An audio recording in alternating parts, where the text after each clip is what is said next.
நேசம் நிறைந்த உள்ளத்தால் நீளம் நிறைந்த மணிகண்டத்து ஈசனடியார் பெருமையினை எல்லா உயிரும் தொலை எடுத்து தேசம் எதிர் தொண்ட தொகை மண்பணித்த திருபாலன் வாசமலர்மன் கழல் வணங்க வந்த பிறப்பை வணங்குவாம் தூக்கிசி திருத்தொண்ட தொகை விரி வாக்கினால் சொல்ல வல்ல பிரான் எங்கள் பாக்கிய பயனாம் கதிகுன்றை வாழ் செக்கிழாரடி சென்னி இருத்துவாம் கைலாய பரம்பரையில் சிவஞான போத நெறி காட்டும் வெண்ணை பயில்வாய்மை கண்டான் சந்ததிக்கோர் மெய்ஞான பானுவாகி குயிலாரும் பொலில் திரு ஆவடு துறைவால் குரு நமச்சிவாய தேவன் சயிலாதி மரபுடையோன் திருமரபு நீடோழி தழைகமாதோ. எல்லாம் வல்லம் பெருமான் அருந்தரும் பன்னார் மொழியம்மன்ற நமர் திரு நனாவுடையாருடைய திருவடிகளை வணங்கி எம்பெருமக்கள் நாயன்மாருடைய பொன்னார் திருவடி தாமரைகளை மனமொழிமைகளாலை வணங்கி உரையாசிரியர் சிவகோணியாவுடைய திருவடிகளை நீல நினைந்து அடியனுடைய ஞானாசிரியர் பெருந்தையாருடைய திருவடிகளை எல்லாம் மனமொழிமைகளாலை வணங்கி திருவாவூர் யாதீன குருமகா சன்னிதானங்களுடைய பொன்னார் திருவடி தாமரைகளை மனம் மொழி மெய்களாலை வணங்கி அமைகின்றேன். அன்பார்ந்த சிவனைய செல்வர்களே, இன்று சித்திரை மாதம் திருவாதிரை நட்சத்திரம் விரல்மண்ட நாயனார் குருபூசை திருநாள். அன்பர் பெருமக்களே, சித்திரை திருவாதிரை என்று சொல்லுவது நம்முடைய பெரிய புராணம் அரங்கேற்றமாகிய நாளும் சித்திரை திருவாதிரையே. இன்றுதான் பெரிய புராணம் அரங்கேற்றமாகியது. பெரிய புராணம் ஆரம்பித்து சித்திரை மாதம் திருவாதிரை நட்சத்திரத்தில் ஆரம்பித்து எதிர்வரும் சித்திரை மாதம் திருவாதிரை நட்சத்திரத்தில் நிறைவு செய்ததான் சேக்கிழார் பெருமான் பெரிய புராணம் இன்றுதான் அரங்கேற்றம் என்று சொல்லுவார்கள். இந்த விரல்மண்ட நாயனார் மலைநாடு என்று சொல்லக்கூடிய செங்கனாச்சேரியிலே அவதாரம் செய்த ஒரு பெருமகனார். அடியார் வழிபாடு புறத்திலே வேண்டும் என்பதை வலியுறுத்திய ஒரு புராணம் நமக்கு விரல்மண்ட நாயனாருடைய புராணம். அடியார்களை நான் உள்ளுக்குள்ளே வணங்கிக்கிறேன் அப்படின்னு எல்லாம் சொல்லுவாங்க. புறத்திலேயும் வழிபாடு வேண்டும் என்பதை வலியுறுத்தியது தான் நமக்கு விரல்மண்ட நாயனாருடைய புராணம். அவருடைய கொள்கை என்ன என்று சொன்னால், முதலிலே திருக்கூட்டத்தை வணங்குவது, அதற்கு பிறகு பெருமானை வணங்குவது. ஒவ்வொரு தலத்திற்கும் சென்று முதலிலே திருக்கூட்ட அடியார்களை வணங்குவது, அதற்கு பிறகு பெருமானை வணங்குவது என்று சொல்லி ஒரு நியமம் வைத்து வழிபாடு செய்து வந்தவர் விரல்மண்ட நாயனார். சைவ சமயத்திலே 2 வழிபாடு என்பதை வலியுறுத்திய ஒரு புராணம் இது. அடியார் வழிபாடு, இறைவன் வழிபாடு என்பதை வலியுறுத்திய ஒரு புராணமாக விரல்மண்ட நாயனுடைய புராணம் அமைய பெற்றிருக்கிறது. விரிபொரில் சூழ் குன்றையார் விரல்மிண்டற்கடியேன் என்று சொல்லி நம்முடைய தொகைநூல் ஆசிரியர் நமக்கு அருளி இருக்கிறார். திருத்தொண்ட தொகையிலே நமக்கு நம்பிக்கையில் சொல்லுகின்ற பொழுது, அதாவது விரிகின்ற பொலில்கள் சூழ்ந்த திரு செங்குன்றூரில் அவதரித்த விரல்மிண்டருக்கு நான் அடியனாவேன் என்று சொல்லி அருளி இருக்கிறார். குன்றை அப்படின்னா திருச்செங்குன்றூர், அது செங்கனாச்சேரி என்று சொல்லக்கூடிய இன்றைய சொல் வழக்கில் வழங்கக்கூடியது. அவருடைய நாயனாருடைய இயற்பெயரோ அன்றி அவர் செய்த திருத்தொண்டின் விரலும் மிண்டும் கண்டு அவை காரணமாக வழங்கிய காரணப்பெயர் விரல் மிண்ட என்று சொல்லுவது காரணப்பெயராக இருக்கலாம் என்று சொல்லி சிவகோணி அவர்கள் உரையிலே குறிப்பிடுகின்றார்கள். அதே வகைநூல் ஆசிரியர் திருத்தொண்டர் திரு அந்தாதியில் நமக்கு அருளுகின்ற பொழுது, பேசும் பெருமை அவ்வாறூரனையும் பிரானவனாம் ஈசந்தனையும் புறகு தட்டு என்றவன் ஈசனுக்கே நேசன் எனக்கும் பிரான் மனைக்கே புக நீடுதென்றால் வீசும் பொலில் திருச்செங்குன்ற மேய விரல் மிண்டானே. பேசும் பெருமையால் ஆரூரனையும், அதாவது திருத்தொண்டர்களது பெருமையை பேசுவதாகிய பெருமை இவையே பேசத்தக்கவற்றில் சிறந்த நாதலின் என்பது தேவர் முனிவர்களும் மற்றும் யாவர்களும் புகழ்ந்து பேசி போற்றுகின்ற பெருமையுடையது. பேசும் பெருமை அப்படின்னா, அதாவது பேசக்கூடிய பெருமை திருத்தொண்டர்களது பெருமைகளைத்தான் பேச வேண்டும் என்று சொல்லுவார்கள். அப்படி இவையே பேசத்தக்கவற்றில் சிறந்தது என்று சொல்லுகிறார்கள். அந்த ஆரூரனையும் பிராணவனாம் ஈசன் தன்னையும் ஆரூரை ஆண்ட அந்த தியாகேச பெருமானாகிய இருவரையுமே இவர்கள் அடியார் திருக்கூட்டத்திற்கு புறம்பாவார் என்று சொல்லி அந்த ஒரு திண்மையுடையவர் சிவபெருமான் தான் சமயத்தினுடைய தலைவர், சைவ சமயத்தினுடைய தலைவர் சிவபெருமான்.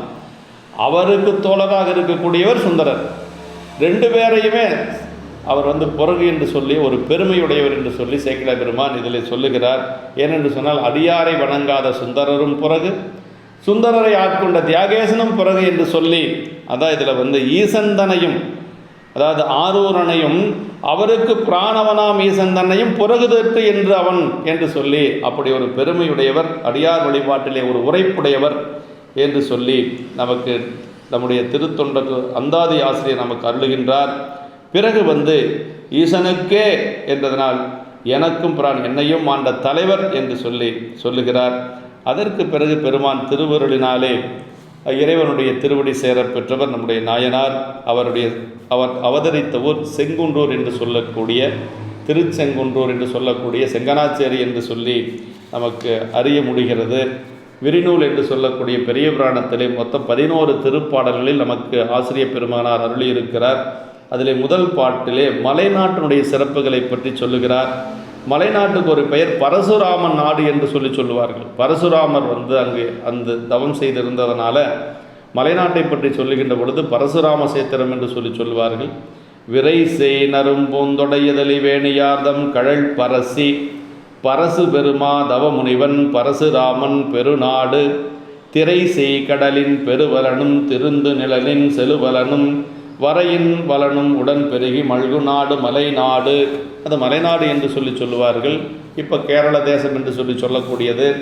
அது வாசனையுடைய கொன்றை மாலை தரித்த சடையுடைய சிவபெருமானது திருவடிகளை பூசித்து பெரும் தவம் செய்து பரசு பெற்ற காரணத்தினால் பரசுராமன், இறைவனுடைய திருவடிகளை வணங்கி பெரும் தவம் செய்து பரசு என்று சொல்ல அந்த ஆயுதத்தை பெற்ற காரணத்தினாலே அவருக்கு பரசுராமன் என்று சொல்லி அந்த பெயர் உண்டு.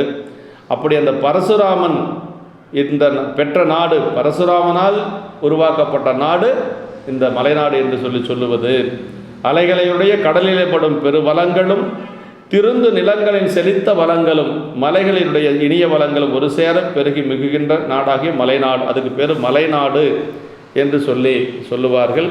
அப்படி பரசுராமருடைய அந்த ஒரு திருவருள் பெற்ற நாடு என்று சொல்லுவார் என்று சொல்லி இந்த பெருநாடு இம்முனிவன் வருணனிடமிருந்து பெற்ற நாடு, வருண பகவானிடத்தில் இருந்து பெற்ற நாடு இந்த மலைநாடு. இதுவும் ஒரு சரிதம் குறித்தது. புராணங்களுக்கான முன் கண்டவர் பலரையும் ஒரு முனிவர் பரசுராமர் சமதக்கினி முனிவர் ரேணுகாதேவியினுடைய மகனாக இருந்தவர் தான் பரசுராமர் என்று சொல்லுவார்கள். அப்படி அதுக்கு ஒரு சரிதம் ஒன்று சொல்லுவார்கள். இப்படி கம்பராமாயணத்திலே பரசுராமரை பற்றி பல இடங்கள் எல்லாம் சொல்லப்பட்டிருக்கும் என்று சொல்லி இம்மலைநாடு இன்றைக்கும் பரசுராம சேத்திரம் என்று சொல்லித்தான் வழங்குவது. அவர் பெற்ற நாடுதான் இந்த மலைநாடு என்று சொல்லுவார்கள். பரசு பெரு மாதவ முனிவன் பரசுராமன் பெரு நாடு என்று சொல்லி வேணியார் கடல் பரசி பரிசு பெற்றான் என்று சொல்லி அப்பரிசு கொண்டு நாடு பெற்றான் என்று சொல்லுவார்கள். அப்படிப்பட்ட அந்த பரசுராமருடைய நாடு நம்முடைய மலைநாட்டிலே 2 நாயன்மார்கள் அவதரிக்க பெற்றார்கள். இவர் ஒருவர், இன்னொருவர் நம்முடைய களரிற்றறிவார் என்று சொல்லக்கூடிய சேரமான் பெருமாள் நாயனார் திரு அஞ்சைக்களத்துக்கு அருகில் இருக்கக்கூடிய அந்த பதியில அவதரித்தவர் என்று சொல்லி அவரும் உபமன்ய முனிவர் கண்டு முனிவர்களுக்கு சொல்லிய வரலாற்றில் இந்த புராணம் தொடங்குவதாலும் இந்நாட்டை பற்றி முதன்முறையாக கூற வந்த இந்த இடத்திற்கேற்ப சுருக்கியும் விரித்தும் நாட்டு வளத்தை சொல்லி இருக்கிறார்கள் என்று சொல்லி நம்ம களரிற்றறிவார் நாயனார் விரல்மண்ட நாயனார் 2 பெருமக்கள் அவதரித்தது மலைநாடு என்று சொல்லுவார்கள். அடுத்த திருப்பாட்டிலே அந்த நாடு எப்படிப்பட்டது என்று சொன்னால் நல்ல வளம் மிக்க ஒரு நாடு மலைநாடு. அங்கு 4 வகையான முத்துக்களை, அதாவது அங்கு இருக்கக்கூடிய பெண்களுடைய அந்த ஒரு பல்வரிசை அந்த அழகாக இருக்கும் என்று சொல்லி அந்த பெண்களுடைய பல்வரிசைக்கு 4 வகையான முத்துக்களை சேக்கிழார் பெருமான் இதில் சொல்லுகிறார். வாரி சொரியும் கதிர்முத்தும் வயல்மென் கரும்பில் படுமுத்தும் ஏரல் விளையும் குளிர்முத்தும் வேளம் மறுப்பின் ஒளிர்முத்தும் மூரல் எனச் சொல் வெண்முத்த நகையார் தெரிந்து முறைகோக்கும் சேர திருநாட்டூர்களின் முன் சிறந்த மூதூர் செங்குன்றூர். கடலில் சொரியும் விளைகின்ற ஒளி வீசும் முத்துக்கள் ஒன்று, கடலிலே முத்து குளித்தல் என்று சொல்லுவார்கள் அந்த முத்துக்கள். அப்புறம் வயலிலே விளைகின்ற கரும்பிலே படுகின்ற முத்துக்கள், அப்புறம் மூங்கிலே இருந்து விளக்கமுடைய முத்துக்கள். இந்த முத்துக்களை இவர்களது பல்வரிசைகள் என்று சொல்லத்தக்க வெண்முத்து போன்ற நகையுடைய பெண்கள் அங்கு நிரம்பிருந்தார்கள் என்று சொல்லி, அதாவது 4 வகையான முத்துக்கள் சொல்லுகிறார். அதிலே அதாவது கடலிலே வரக்கூடிய முத்து, அதே மாதிரி வயலில் விளைகின்ற கரும்பில் இருக்கக்கூடிய முத்துக்கள், மூங்கில்களில் விளையக்கூடிய முத்துக்கள், யானையினுடைய தந்தங்களிலிருந்து எடுக்கக்கூடிய முத்துக்கள் என்று சொல்லி இந்த முத்துக்களே இவர்களது பல்வரிசை என்று சொல்லக்கூடிய அளவுக்கு அந்த பெண்கள் அந்த பெண்களுடைய நகை இருந்தது என்று சொல்லி நமக்கு சொல்லுகிறார். அந்த அளவுக்கு சிறப்புடைய ஒரு ஊர். இந்த தீதில்லா திருத்தொண்ட தொகை என்ற இடத்தை சொல்லுகின்ற பொழுது முத்து என்று சொன்னால் விடுபடுவது என்ற ஒரு பொருள் தருதலானும், முத்தியும் அக்காரணம் பற்றி அப்பெயர் பெறுதலானும், இங்கு நாடு நெய்தலாகவோ மருதமாகவோ குறிஞ்சியாக என்று எங்கனும் உயிர்களுக்கு வீடு பேற்றனையை காட்டும் முக்தி பொருள் தருவதாம் என்பது பொருத்தி கூறியபடி என்று சொல்லி, அதாவது இந்த நாடு என்று சொல்லுவது அதாவது முக்தி பேற்றுக்கு ஏதுவாக இருக்கக்கூடியது, உயிர்களுக்கு வீடு பேற்றனை காட்டும் முக்தி பொருள் தருவது என பொருத்தி சொல்லப்பட்டிருக்கிறது. திருமணம் காண வந்தார்க்கெல்லாம் முக்தி பேரடித்த ஞானசம்பந்த பிள்ளையார் திருமண அணிகலன் முற்றும் முத்துக்களாலே செய்யப்பட்டது. முத்து என்று சொன்னால் முக்தி, விடுபடுதல் என்று சொல்லி ஒரு பொருளிலே நமக்கு உயிர்களின் 4 வகை தோற்றமும் அவை பெறும் 4 வகை பேரும் குறித்த 4 வகை முத்து கூறினார் என்று சொல்லி, அதாவது உயிர்களுடைய 4 வகை தோற்றங்கள் கருவில், முட்டையில், வியர்வையில், வித்தில் என்று சொல்லுவார்கள். அதுபோல 4 வகையான முத்துக்களை இங்கே சேக்கிழார் பெருமான் எடுத்து கூறியிருக்கிறார் என்று சொல்லி, அறிவில்லாத பொருள்களாகிய கடல், கரும்பு, மூங்கில், யானை கோடு இவை தாமும் அந்நாட்டில் முத்துடையனவாயின் அறிவும் உயிரும் உள்ள பெண்களும் முத்துடையவர்களே என்று சொல்லி, அம்முத்துக்கள் எவையும் எமது மூரலுக்கு ஒப்பாக என அவைகளை கண்டு அவர் நகைக்கின்றனர். அதாவது அந்த முத்துக்கள் எல்லாம் உயிரற்ற பொருள்களிலே இருக்கக்கூடிய அந்த முத்துக்கள் எல்லாம் எங்களுடைய நகைகளுக்கு ஈடாகாது என்று சொல்லி அந்த பெண்கள் நகைப்பது போல, எங்களுடைய பற்களுக்கு ஈடாகாது என்று சொல்லி அந்த பெண்கள் நகைப்பது போல் இருக்கிறது என்று சொல்லி சேக்கிழார் பெருமான் இதிலே அமைத்து காட்டியிருக்கிறார் என்று சொல்லி, அடுத்து நமக்கு அந்த பதியிலே ஒரு பெரிய ஒரு குலத்திலே அவதாரம் செய்த, வேளாண் குலத்திலே அவதாரம் செய்தவர் விரல்மிண்ட நாயனார். நமக்கு பெரிய புராணத்திலே 13 வேளாள பெருமக்கள் நமக்கு அவதரித்திருக்கிறார்கள். அதில் விரல்மிண்ட நாயனார் ஒருவர். அப்பொற்பதியினிடை வேளாண் குலத்தை விளக்க அவதரித்தார். செப்பற்கரிய பெருஞ்சீர்த்தி செவனார் செய்ய கழல் பற்றி எப்பற்றினையும் அற எறிவார் எல்லை தெரிய ஒண்ணாதார் மெய்ப்பத்தர்கள் பால் பரிவுடையார் எம்பிரானார் விரல்மிண்டர். அந்த அழகிய பதியிலே வேளாண் குலத்தை விளக்கம் செய்ய அவதரித்தவர் நாயனார். அந்த குலம் இவரால் அந்த குலம் விளக்கம் பெற்றது. இவர் அவதரித்ததனால் அந்த குலத்துக்கு ஒரு பெருமை. காணவர் குலம் விளங்க தத்தைவால் கருப்பம் நீட என்று சொல்லி கண்ணப்ப நாயனாருடைய புராணத்திலே சேக்கிழார் பெருமான் சொல்லுவார். அதே மாதிரி நம்முடைய ஞானசம்பந்த பெருமானை சொல்லுகின்ற பொழுது அந்த கவுனியர் குலம் விளங்க என்று சொல்லுவார். அதே மாதிரி குறுக்கையர் குலம் விளங்க என்று சொல்லி நாவுக்கரசு பெருமானை பற்றி சேக்கிழார் பெருமான் அருளுவார். அருளாளர்கள் அவதரித்தது அந்த குலத்தை விளக்கம் பெறும் பொருட்டாக என்று சொல்லுவார்கள். அதே மாதிரி செப்புதற்கரிய பெருஞ்சீர்த்தி சிவனார் செய்ய கடல் பற்றி எப்பற்றனையும் அறையறிவார் என்று சொல்லி, அதாவது சொல்லுதற்கரிய பெரும் சீர்த்தியுடைய சிவபெருமானாரின் திருவடிகளையே பற்றுக்கோடாக கொண்டு ஏனைய எல்லா பற்றுக்களையும் அறையறிவார் என்று சொல்லி, அதாவது இது இறைவனுடைய தொண்டுங்க. பெருமானுடைய தொண்டு என்னன்னா, சொல்லுதற்கரிய பெரும் புகழையுடைய பெருமானின் சேவடிகளையே திருவடிகளையே பற்றுக்கோடாக கொண்டவர் என்று சொல்றார். அப்புறம் எல்லை தெரிய ஒண்ணாதார் மெய்ப்பத்தர்கள் பால் பரிவுடையார் எம்பிரானார் விரல்மிண்டர். அப்படின்னா அடியார் பணி.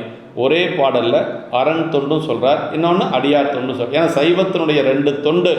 ஏன்னா வேத உள்ளுரையாவன விரிவுணல் வேணிநாதர் தம்மையும் அவர் அடியாரையும் நயந்து பாத அர்ச்சனை புரிவதும் பணிவதும் என்றே காதலால் அவை 2மே செய் கருத்துடையார் என்று சொல்லி திருநீலக்க நாயனார் புராணத்தில் சேக்கிழார் பெருமான் அருளுவது போல இங்கே என்ன சொல்றாருன்னா, செப்பற்கரிய பெரும் சீர்த்தி சிவனார் செய்ய கடல் பற்றி எப்பற்றனையும் அறையறிவார் எல்லை தெரிய ஒண்ணாதார் மெய்ப்பத்தர்கள்பால் பரிவுடையார் எம்பிரானார் விரல்மிண்டர். மெய்ப்பத்தர்கள் என்று சொன்னால் அடியார் பெருமக்கள்.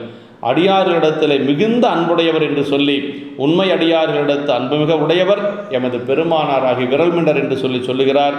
வேளாண் குலத்தை விளக்க வந்தவர் என்று சொல்லுகிறார். வேளாளர் என்ற குலம் இவர் அதனுள் அவதரிக்கப்பெற்றமையால் விளக்கம் அடைந்தது. இந்த வேளாளர் குலத்துக்கு ஒரு பெருமை நம்முடைய விரல்மிண்டர் அவதரித்தது. வேளாளர் குலத்திற்கு முன்னிருந்த அளவில்லாத பெருமைகளினும் திருத்தொண்ட தொகையை உலகம் பெற்று உய காரணமாயிருந்த இவரை தன்னுள் பெற்றது. அக்குலத்திற்கு மிக பெருமையும் விளக்கமும் தந்தது.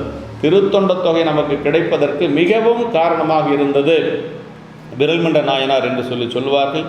அப்படி ஆசில்மறை கைப்படுத்த சீலத்து கவுனியர் கோத்தன விளங்க செப்பு நெறி வழிவந்தார் சிவபாத கிருதயர் என்று சொல்லி, சிவபாத கிருதயர் அந்த குலத்தில் அவதரித்ததை சேக்கிழார் பெருமான் நமக்கு அருளுவார். செப்பற்கரிய பெரும் சீர்த்தி சிவனார், உலகமெல்லாம் உணர்ந்து ஓதற்கரியவன் என்று சொல்லுவது போல அவருடைய பெருமைகளை சொல்ல முடியாது, அதே மாதிரி உணரவும் முடியாது, வாக்கினாலும் சொல்ல முடியாது, மனத்தினாலும் உணர முடியாத பெருமையுடையவர் சிவபெருமான். அப்படிப்பட்ட பெருமானுடைய திருவடிகளிலே பற்றுடையவர் என்று சொல்லி நமக்கு அருளுகின்றார் என்று சொல்லி, செய்ய கலல் சேவடி, அதை பெருமானுடைய திருவடியிலே அன்புடையவர் என்று சொல்லி சொல்லுகிறார். அப்படி கலல் பற்றி எப்பற்றனையும் அறையறிவார். அப்போ பற்றத்தக்கது பெருமானுடைய திருவடியை, அந்த திருவடியை பற்றினால் மற்ற உலக பற்றுக்களெல்லாம் நீங்கியது. அதுதான் கலல் பற்றி எப்பற்றனையும் அறையறிவார் என்று சொல்லி, திருவடி பற்று, பற்ற வேண்டிய பற்று திருவடி பற்று. அப்படி திருவடியை பற்றினால் மற்ற பற்றுக்கள் எல்லாம் நீங்கிவிடும் என்று சொல்லுகிறார். நம்முடைய கலல் பற்று ஒன்றொழித்து வேறு எல்லா பற்றுக்களையும் எப்பற்றனையும் என்றால் வீடும் வேண்டா விரலின் விளங்கினார் என்று சொல்லி, அதாவது மற்ற பற்றனைக்கு இன்றி நின்றிரு பாதமே மனம் பாவித்தேன் என்று சொல்லி நம்முடைய சுந்தரமூர்த்தி சாமிகள் கொங்கு நாட்டிலே அந்த கொடுமுடிகளை சொல்லுவது போல எல்லா பற்றையும் நீக்கி பெருமானுடைய திருவடிப்பற்று ஒன்றிலே மனமுடையவர் விரல்மிண்ட நாயனார் என்று சொல்லுகிறார்.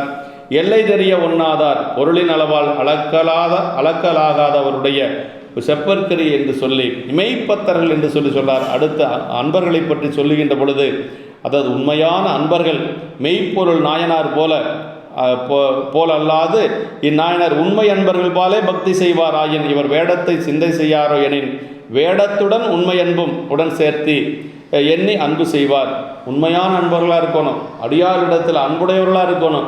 அடியார்களை மதிக்காதவர்களை அவர் வணங்க மாட்டார். ஆமாம், ஏன்னா மெய்ப்பொருள் நாயனார் எப்படின்னா அன்பர் வேடமே சிந்தை செய்வார். ரெண்டுக்கும் வேறுபாடு இருக்குது. அவர் எப்படின்னா அவர் எப்படி இருந்தால் என்ன, வேடம் இருந்தால் போதும் வணங்கிடுவார், அவ்வளோதான். அதே மாதிரி தான் நரசிங்கமுனைய நாயனார், சீலம் இளரே நிறும் திருநீரு சேர்ந்தாரை, ஒழுக்கமில்லாதவங்களாக இருந்தாலும் சரி, அது எந்த குலத்தை சார்ந்தவர்களாக இருந்தாலும் சரி, எப்படிப்பட்ட குணமுடையவர்களாக இருந்தாலும் சரி, அவர்களை வணங்குவது தான் மரபு என்று சொல்லி நம்முடைய நாயன்மார்கள் பல பேர் அப்படி இருந்திருக்கிறாங்க. குறியில் 4 குலத்தவராயினும் நெறியில் அக்குலம் நீங்கினராயினும் அறிவில் சங்கரருக்கு அன்பர் எனப்பரில் செறிவுற பணிந்தேத்திய செய்கையார் என்று சொல்லி நம்முடைய குலச்சிறை நாயனாரை பற்றி சேக்கிட பெருமான் போற்றுவார். ஆனால் இவர் எப்படின்னா வேடத்தை சிந்தை செய்யாரோ எனின் அவர் அதோடு சேர்த்து அந்த ஒரு ஒழுக்க நலனையும் அவர் சிந்தை செய்து கொண்டு வழிபாடு செய்தவர். நம்பி ஆரூரையும் அவரை ஆண்ட பெருமானையும் புறகு என்று கூறவல்ல விரல் படைத்தவர். அந்த அளவுக்கு அவர் துணிந்தவர்.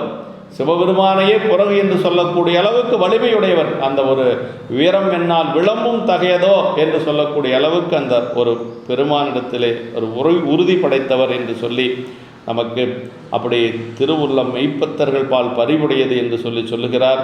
அப்படி அடுத்த திருப்பாடலிலே நதியும் மதியும் புனைந்த சடை நம்பர் விரும்பி நலம் சிறந்த பதிகள் எங்கும் கும்பிட்டு படரும் காதல் வழி செல்வார் முதிரும் அன்பின் பெருந்தொண்டர் முறைமை நீடு திருக்கூட்டத்து எதிர்முன் பரவும் அருள் பெற்றே இறைவர் பாதம் தொழப் பெற்றார். இதுதான் ரொம்ப அவருடைய கொள்கை.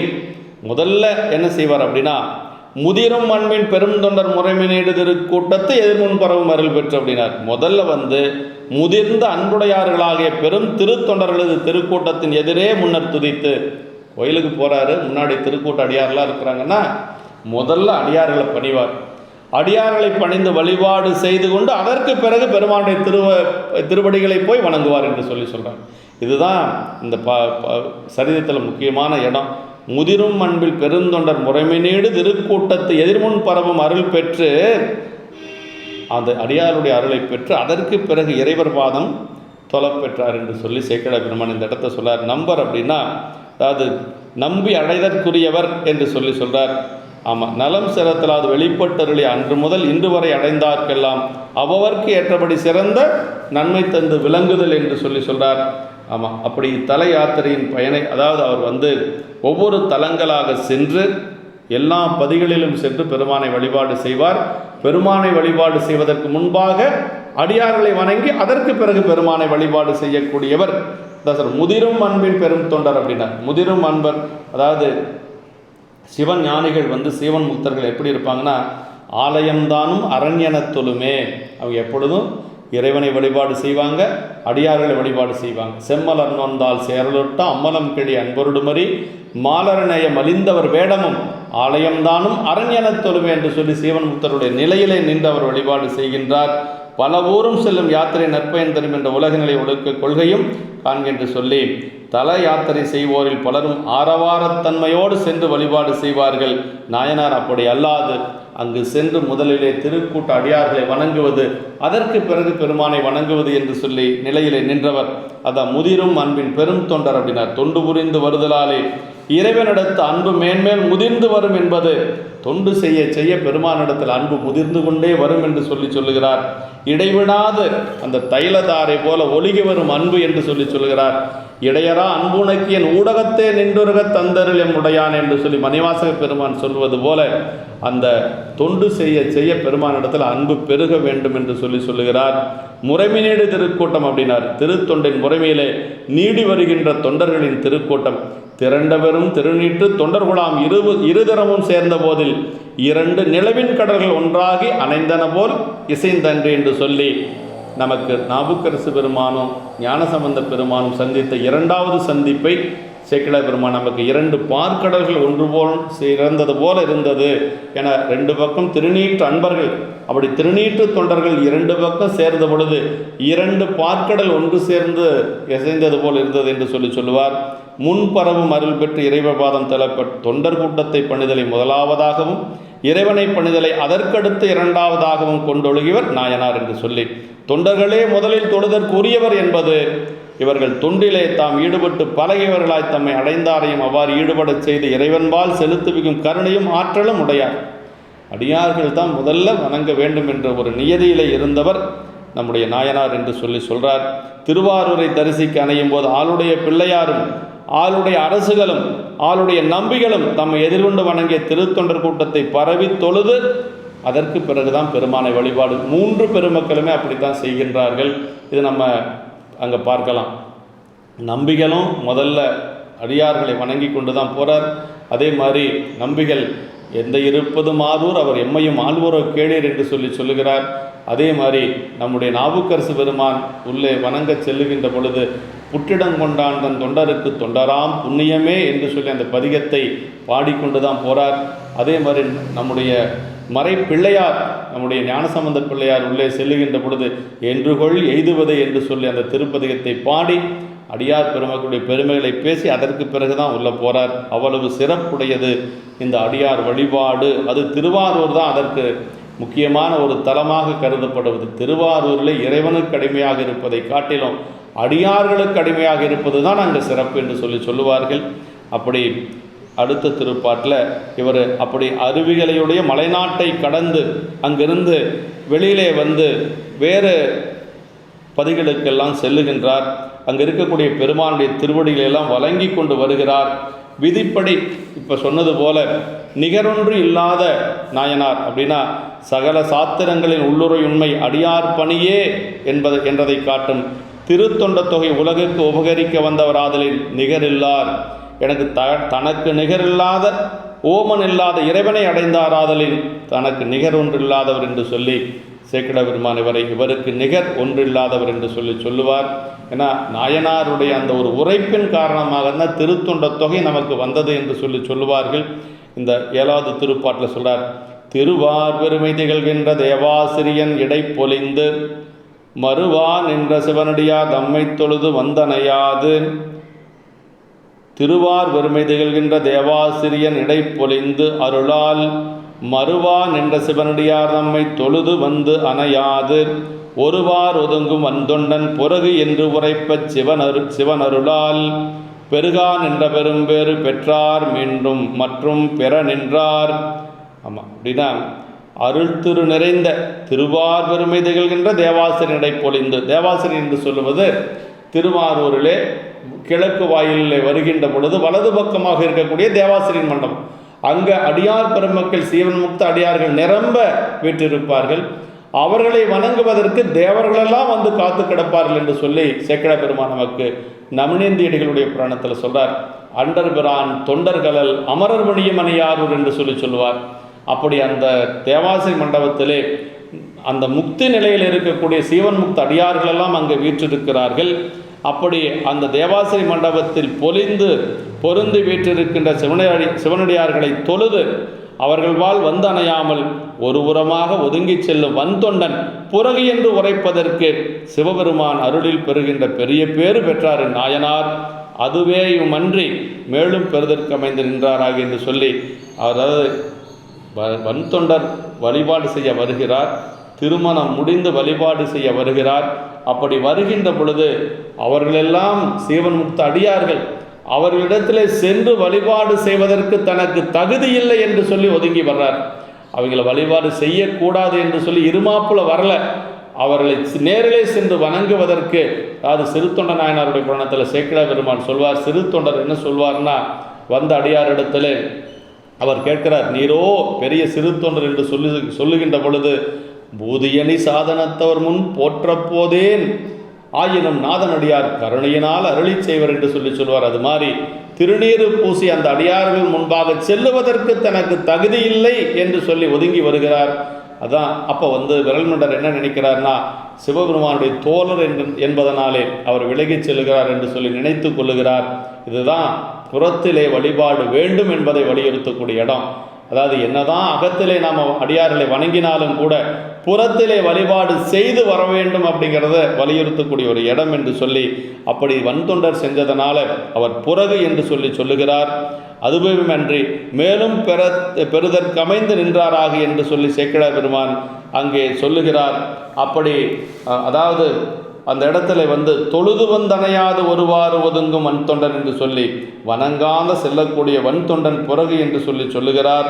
அப்படி அதாவது இருவர் கருத்தும் அடியார்மணி என்ற ஒரு வழியிலே படைந்திருந்த நாயனின் கருத்தை பின்பற்றிய புற வழிபாடு நிகழாமையின் புறகு என்று மொழியும் எழுந்தது. ரெண்டு பேரும் சுந்தரரும் அடியார்களை வழிபாடு செய்யணுங்கிற கருத்தில் தான் போறார். அதே மாதிரி சாமிகிட்ட போய் கேட்கிறார், இவருக்கு யான் அடியேனாக பண்ணும் நாள் என்னால் என்று பரமர்தால் பரவி சென்றார்கிறார் சேக்கிழார் பெருமான்.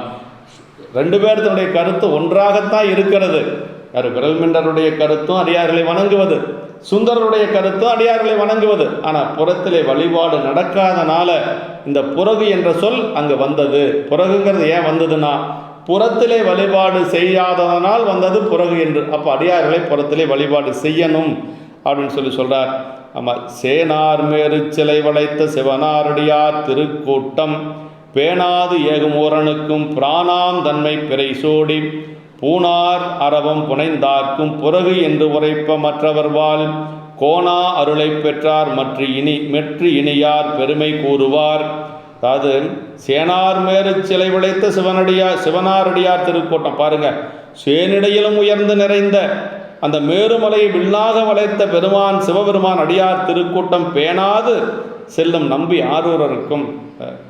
மேருமலையவே வளைத்த சிவபெருமானுடைய அடியார் கூட்டத்தை வணங்காத போறதா சொல்றார் பாருங்க. அப்படி நம்பி ஆரூரருக்கும் அவரை ஆண்ட தலைவராம் தன்மையுடைய பிறையை சிரத்தில் சூடி பாம்பை அணியாக அணிந்த பெருமானுக்கும் புறகு. அவர் மட்டுமல்ல, அடியாரை வணங்காத சென்ற சுந்தரனை ஆட்கொண்ட சிவபெருமானே புறகு என்று உரைப்ப மற்ற அவர்களிடமே கோணாத அருளை பெற்றார் சொல்லி கடைசி அவங்க ரெண்டு பேர்த்துக்கிட்டையுமே பெரிய அருளை பெற்றவர் விரல்மண்ட நாயனார். புறகுன்னு சொன்னார். பிறகு என்னாச்சு, அவங்க ரெண்டு பெருமானிடத்திலே அருள் கிடைத்தது, சுந்தரரிடத்திலே அருள் கிடைத்தது விரல்மிண்டருக்கு என்று சொல்லி, இதனின் வேறு பெருமையும் யாவர் சொல்ல வல்லார்.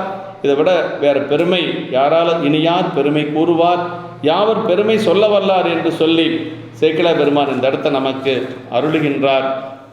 அப்படி சிவனாரடியார் அப்படின்னு சொன்னார். அப்படின்னா சிவனாரது அடியார் திருக்கூட்டம் பேணாது, திருக்கூட்டத்தை வணங்காத போறதா பேணுதல் உரிய வகையில் பாராட்டுதல் ஓரணும் புறகு புனைந்தார்க்கும் புறகு என்று உரைக்க திருக்கூட்டத்திற்கு ஓரணையும் பிராணையும் புறகென்றதை அன்றி அவர்களுக்கு திருக்கூட்டத்தை புறகென்றல் பொருந்தாதென்று அதனை மறுப்பார் உண்டு என்று சொல்லி, இப்படியெல்லாம் புறகாயினும் இவருக்கு அவர் புறகாயினும் பொருள் ஒன்றே என விடை கூறுவார் உண்டு என்று சொல்லி பலவாறு இதை வைத்து கொண்டு சொல்லுவார்கள் என்று சொல்லி, கோணா அருள் எஞ்ஞான்றும் எவ்விடத்தும் கோடுதல் இல்லாத திருவருளை பெற்றார் என்று சொல்லி நமக்கு அருளுகின்றார். அப்படி இனியார் மற்றும் பெருமை கூறுவார் அப்படின்னா, இனி இதன் மேலும் இனியும் வேறும் ஒரு யார் கூறுவார் என்பது யாவரும் கூற வழியிலர் என குறித்தது. அவருடைய பெருமைகளை இனியார் பெருமை இனியவர்களாகிய அடியவர்களது பெருமை கூறுவார் ஆயினார் என்றெழுமாம் என்று. இனியார் பெருமைனா இனி யார் என்பது ஒன்று, இன்னொன்று இனியார். பெருமானுடைய அடியார்கள் இனியார்கள்.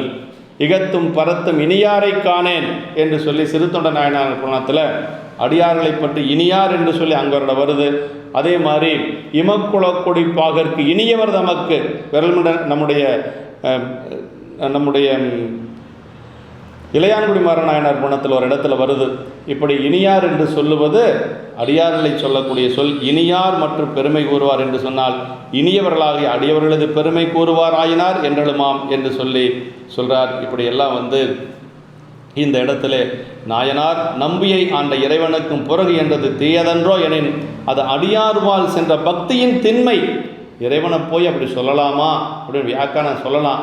ஆனால் என்னன்னா அடியார்கள் மீது வைத்திருந்த ஒரு பக்தியினுடைய ஒரு உரைப்பு அதுக்கு காரணம். அவர் அப்படி சொன்னதுக்கு காரணம் என்னன்னா அந்த பக்தியின் திண்மை ஒழுக்கத்தால் எளிது உலகாயிற்று அன்றியும் அவ்வாறு சொல்லும் அடியார் பக்தியின் உரைப்புடைய அடியாரும் உலர் என உலகிற்கு இவர் மூலம் அறிவுறுத்த இப்படியெல்லாம் உரைப்பாக இருக்கக்கூடிய அடியார்கள் இன்னைக்கு இருக்கிறாங்க அப்படிங்கிறத அறிவுறுத்துவதற்காகத்தான் நாயனார் மூலமாக இது நடந்தது என்று சொல்லி ஈசனோடாயினும் ஆசை அருமின்கள் என்று திருமந்திரம் சொல்லுவது போல பெருமானோடவே இருந்தாலும் சரி அடியார்களை நம்ம வணங்காமல் இருக்கக்கூடாது என்று சொல்லுகிறார்.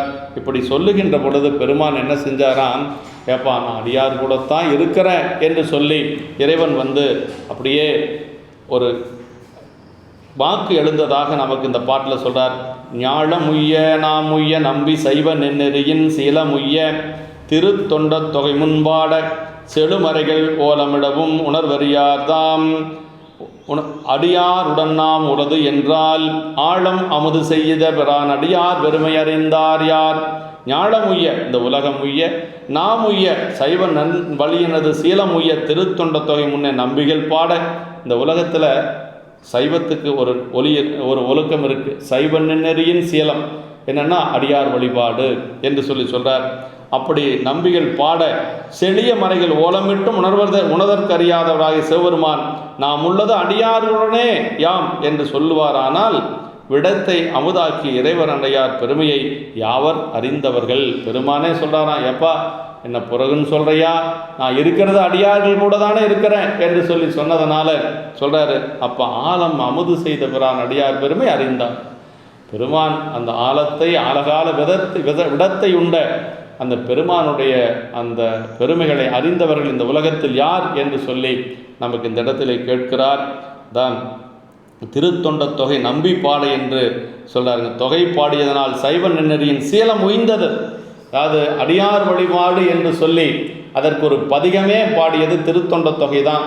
அதற்கு முன்பு அங்கங்கே அடியார் வழிபாடுகள் இருந்தாலும் கூட அடியார் பெருமைகளை எடுத்து கூறியது திருத்தொண்ட தொகை தான். அதனால தான் திருத்தொண்ட தொகை பற்றி சொல்லுகின்ற பொழுது தென்தமிழ் பயனாயுள்ள திருத்தொண்ட தொகை அப்படின்னு சொல்லுவாங்க.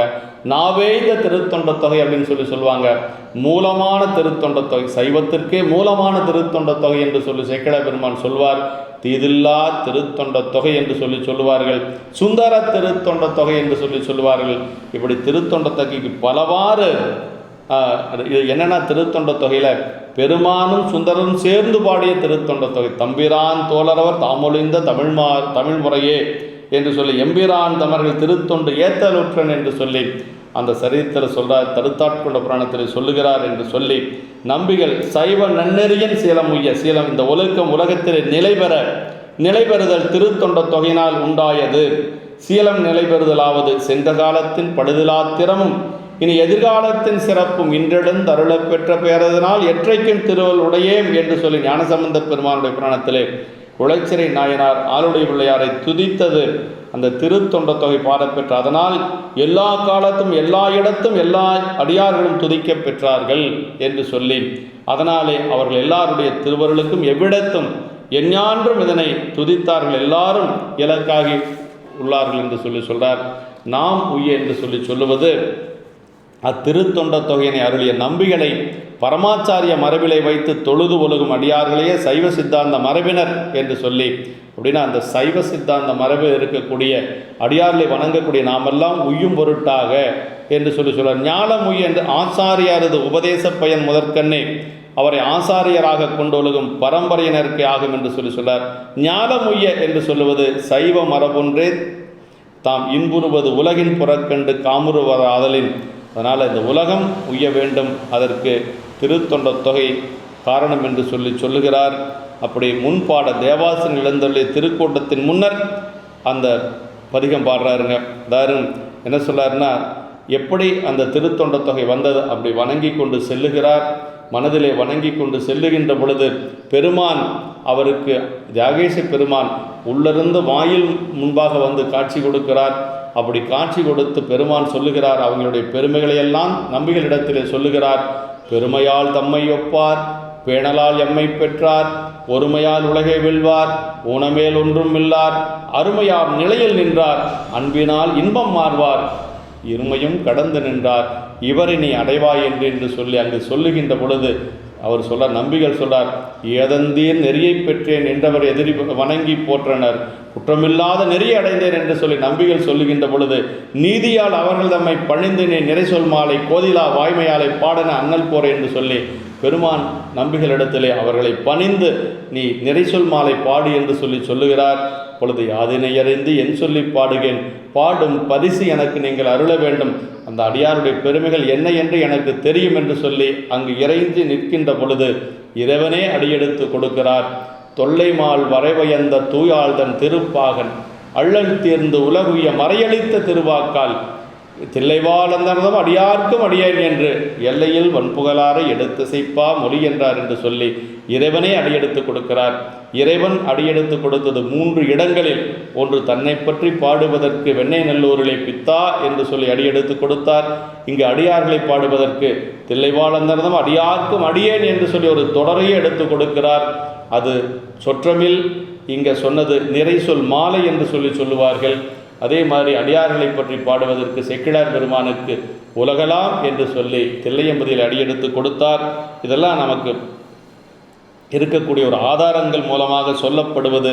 அதற்கு பிறகு சுந்தரர் அந்த திருக்கூட்டத்தை வணங்குகின்றார். தூரத்தே திருக்கூட்டம் பலமுறையால் தொழுது சேரத்தால் நெழுந்தருகு சென்றெய்தி நின்றலியா வீரத்தார் எல்லாருக்கும் தனித்தனி பேரடியேன் என்று ஆர்வத்தால் திருத்தொண்ட தொகைப்பதிகம் அருள் செய்வார் என்று சொல்லி சேக்கிழ பெருமான் அப்படியே அந்த திருத்தொண்ட தொகை நமக்கு எப்படி அவர் அருள் செய்தார் அப்படிங்கிற ஒரு அழகை சொல்லுகிறார். எல்லாத்தையும் வணங்கினார். ஒரு முறை அல்ல, பல முறையால் வணங்கினார். முதல்ல சாஷ்டாங்கமாக விழுந்து வணங்குகிறார்.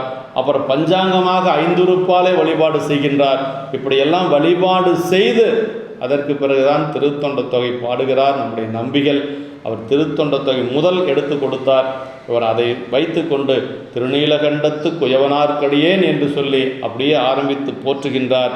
இப்படி தான் நமக்கு திருத்தொண்ட தொகை வந்தது என்று சொல்லுகிறார். தான் நம்முடைய ஞானமுய்ய என்று சொல்லுகிறார். அடியாருடன் நாம் உள்ளது அடியார்களுடனே என்று விரைவினர் உரைத்தபடி நாம் இருப்பது அவர்களுக்கு புறம்பே அன்று உடனே நாம் என இறைவன் கூறி அருளியபடி இது இறைவன் அடியாருடனே கலந்து நிற்கும் அத்திவிதத்தன்மை குறித்தது. பெருமான் எங்கே இருக்கிறார்னா ஒரு தோழன் தொண்டருடன் என்று சொல்லி நமக்கு வாதவருடிகள் சொல்வார். அது மாதிரி அங்கு அடியார் இறைவன் இருப்பதே அடியார் இடத்துல தான். ஆமாம், இறைவன் எங்கும் கலந்த நிற்றல் இந்நிலை அடியார்களுக்கு மட்டுமே அன்றி எல்லாருக்கும் ஒக்குமையனின் ஒவ்வாது அடியாருடன் வெளிப்பட உடனாய் நிற்பன் அவருரை தனதுரையாக உரைப்பன் அவர் செயல் தன் செயலாகச் செய்வன் அவர் கரணங்களை தனது சிவகரணங்களாக ஆக்குவன் தான் செய்யும் தன்மைகளும் ஆக்கியிடும் அன்பர்கவன் என்று சொல்லி சாத்திரத்தில் சொல்லுவது போல பெருமான் அடியார்களோடு கலந்து இருப்பார் என்று சொல்லி இந்த இடத்துல நமக்கு அருளி இருக்கிறார் என்று சொல்லி இப்படியெல்லாம் நமக்கு திருத்தொண்ட தொகை அருளினார் நம்பிகள் என்றால் அதற்கு விரல்மிண்ட நாயனாரும் ஒரு காரணம் என்று சொல்லுவார்கள்.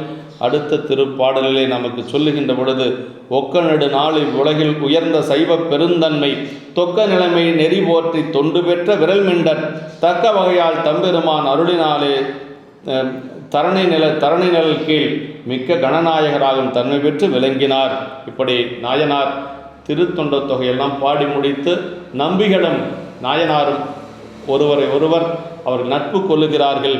பலகாலம் இந்த உலகிலே உயர்ந்த பெருந்தன்மைகள் யாவும் கூடிய நிலையாகிய சைவ நெறியை பாதுகாத்து திருத்தொண்டு செய்யும் பேறு பெற்று வாழ்ந்த விரல்மிண்ட நாயனார் தமது திருத்தொண்டனுக்கு பொருந்திய வகையினாலே கணநாயகராக ஆகும் தலைமை, சிவகணங்களுக்கெல்லாம் தலைவராக இருக்கக்கூடிய ஒரு நிலையை கைலாயத்தில் பெற்று பெருமான் திருவடி அடைகின்றார். அந்த பெருந்தன்மை என்று சொல்லுவது பெரியன யாவையும் தொகுதியாக கூடிய நெறி சைவ நெறியே.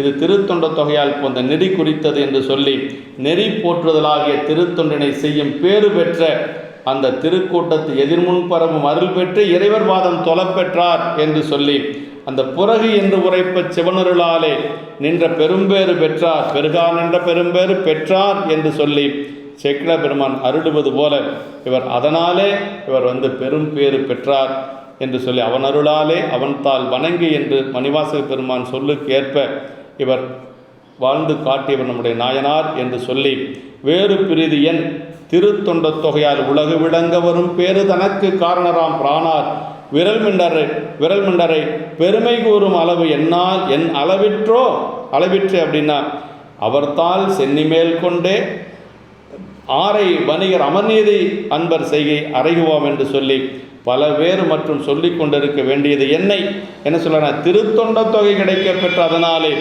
உலகம் விளங்க வரும் பெரும் பேற்றினுக்கு காரணராகும் தலைவராகிய விரல்மிண்ட நாயனாரின் பெருமையை எடுத்து சொல்லும் அளவு என் அளவுக்குள் அமையுமோ அப்படின்னா அவருடைய பெருமை என்னுடைய அளவால் அடக்க முடியாது என்று சொல்றார்.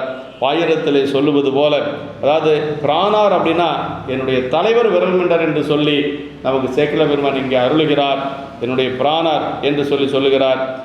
அவருடைய பெருமையை என்னுடைய கருத்திலே அடக்க முடியாது, என் அளவுக்குள் அமையுமோ என்று சொல்லி பாயிரத்திலே சொல்லுவது போல அளவில்லாத பெருமையராகிய அளவில்லா அடியார் புகழ் கூறுகேன், அளவு கூட உரைப்பரிதாயினும் அளவில்லாசை துறப்பு அறைகுவேன் என்று சொல்லி நமக்கு சேக்கிழ பெருமான் அந்த சரீரத்திலே சொல்லுகிறார். இப்படி நம்முடைய அடியாருடைய பெருமைகளை யாராலும் அளவு பிடித்து சொல்ல முடியாது. ஆனால் சொல்ல வேண்டும் என்று சொல்லி அந்த ஆசை துரத்துகிறது, அதனாலே சொல்லுகிறேன் என்று சொல்லி சேக்கிழ பெருமான் சொல்லுவது போல விரல்மிண்ட நாயனாருடைய பெருமைகளை யாராலும் முழுமையாக சொல்ல முடியாது என்று சொல்லி விரல்மிண்ட நாயனாருடைய திருவடி தாமர்களை மனமொழிமைகளாலே வணங்கி குருமுக சன்னிதானங்களுடைய பொன்னார் திருவடிகளை வணங்கி அமைகின்றோம். என்றும் இன்பம் பெருகும் இயல்பினால் ஒன்று காதலித்து உள்ளமும் மங்கிட மன்றுளார் அடியாரவர் வான்புகழ் நின்றதெங்கும் நிலவி உலகலாம். திருச்சிற்றம்பலம்.